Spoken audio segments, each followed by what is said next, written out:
firmer approach to protecting the ecological contribution made by residential gardens and window boxes and balconies. Do we think it should apply to all gardens or just the larger ones? I mean, I think this is important. We've already discussed the issues surrounding basement developments. But obviously, Boris Johnson is looking at greater protection for rear gardens, which doesn't come up quite so much in Westminster in terms of infill development, but it does come up from time to time. So that's another issue that's been raised. But whether or not there's anything anybody else wanted to say about protection of rear gardens. There is a debate in Hyde Park over rear gardens, over people felling their trees, and there's no enforcement required to put another one there, even if the neighbours said we don't want this tree felled, because they wanted to put a swimming pool there, and the swimming pool didn't have enough soil on top of it to keep the tree. So the tree went and nothing came in its place. So that may, if there was some way of overcoming that. Would that not be TPOing trees that are... I don't know how many trees are, I don't know what the grounds for TPOing is. But it's an interesting tree that's under It threat. certainly wasn't, you see. Well, it was none of those things. Well, I mean, a nice tree. Yes, but anyway, it was much lost, and there's nothing. Barbara, could you explain the... If it's a small, I mean, it depends on the size of the tree and whether. Yeah, it's not always possible. Sorry, that's the girth of the. Yes. Trunk. Just a brief point, Councillor, if I may.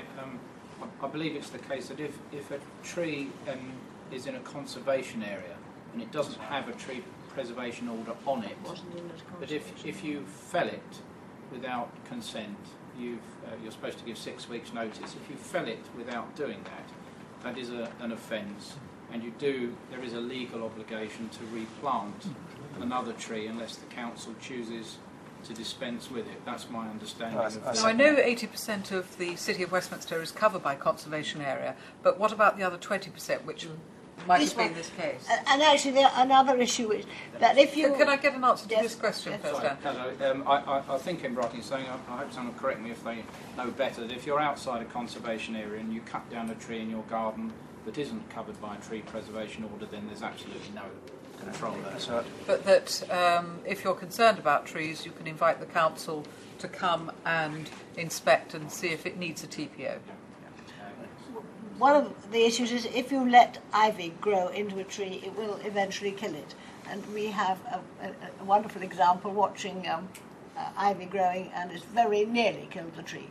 And if so the you tree need is it dead, TPO'd now. well, if you want to replace, if it dies, can you require a dead tree to be replanted with a live tree, whatever the cause of the death of the tree?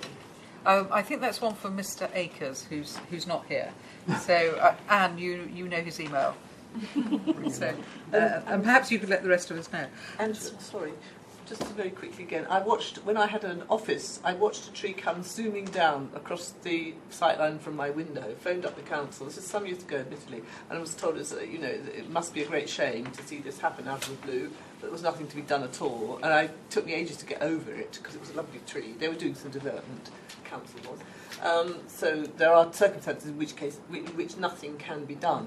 As far as the gardens are concerned, I would actually say that wherever it is possible, I'm not clear about where permitted development sort of hits up against what isn't permitted development, but wherever there is a possibility for the council to say, don't cover it over, then it should say, don't cover it over.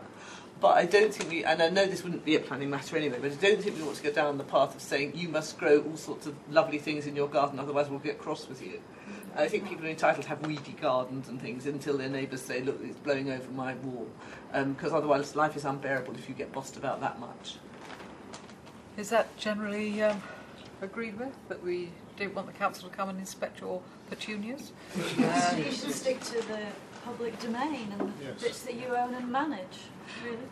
Well, So not control private That's gardens. just my opinion. I mean, it seems very authoritarian to do that. You cannot become such a totalitarian society. I mean, we are all in favour of plants, no. I'm very much in favour of plants, but I feel you must leave it to the individual, you must encourage him, but you must leave it to us and not to be told by somebody who often doesn't know. I think the point is that the problem with the flooding that we are getting, and the problems that Elizabeth's talking about, is in many cases because people are building over their gardens, that there's no runoff and so on. Well, it should be stopped. Yes, so the point is that how far do we go down that ecological route? A long way. I just wanted Sorry. to clarify the point that's been made. Are you saying that in terms of protection that doesn't really justify refusal of planning permission, that's overstepping the boundaries, and that if people want to, say, put an extension in their rear garden, then that's something that I should think be they should mitigate what they're doing with something else. Either they could do that, or either you could offer them an incentive that if you only build over half your garden, you might get permission for a loft, a room. I don't know. Maybe there's some give and take limit there. the extent. Some okay. trade-offs. You can, I don't know. Maybe they can be rewarded in some way for not building over the garden, and lower council tax. I don't know, something. So again, if we could mitigate the runoff issue, which is another issue that's raised against loss of rear gardens, then you'd be satisfied that the council should really stick to the protection of public spaces. Well, I think funding's very short, everybody knows, and I think if you're spreading yourself thinly and trying to deal with everything, but concentrating on the places that you manage and improving the public realm, I think should take priority over the private realm. But we wouldn't be paying to maintain the private realm. It would be a condition of a planning application. But one other thing that we haven't talked about in the natural environment, which is even perhaps more important, and that's quality of air. And without sufficient green out there, then the quality of air gets worse. And I just wondered if do we have any measurement that when somebody comes forward with a planning application, we can say at the moment your garden contributes X in runoff, Y in air quality, and Z in something else I can't think of, and therefore those are those standards. I mean, as you can tell, I'm making this up on the hoof. But I just wondered, is that really what we're talking about, that we do want to have that kind of understanding, so that Elizabeth doesn't get a free pair of wellies from Thames Water because of the problems of flooding and all the rest, and that children don't suffer asthma in the same way? Chairman, as I spoon my blueberry into my grandchild, I was told firmly by the mother, "Why are you poisoning my child? Because anything grown within 25 miles of Marble Arch is lead poisoned."